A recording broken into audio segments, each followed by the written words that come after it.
baha tanlashning eng yaxshi usuli nima?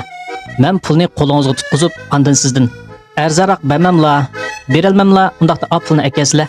Lekin qo'lda tutib olgan pulni xalqdan bermak sal tasirrak, shundaqmi? Men sizlarga 10 ming qo'yni oldim beray. Bahasini 15 ming qo'yga arzaltib bersizlar. Bo'ludi desizlar, men kartlarga yana 5 ming urib berman. Bo'lmaydi desizlar, qo'llaridagi 10 ming qo'yni akasizlar. Mandaq kishini qo'rqitib zo'rlash usulida ko'pincha vaqtda so'da bitib qoladi. Biz boshqa nuqtadan taklif qilib agar siz bu setish o'rnining rahbari bo'lsangiz, xizmatchingiz sizga ya boshliq bir tal narsani setish oson kelmaydi ekan menga texmi arzonroq qilib bering degan vaqtda ularning fursat ayrimisini qanday xashlashni o'ylash bo'lgan vaqti bo'ladi. Bu vaqtda siz fursat ayrimisini olaman deb xam xiyol qilishmara desangiz, albatta ular hargiz qabul qila olmaydi. Chunki nurg'un vaqtlarda biz xaridorimizga ko'plab berish to'g'ri keladi.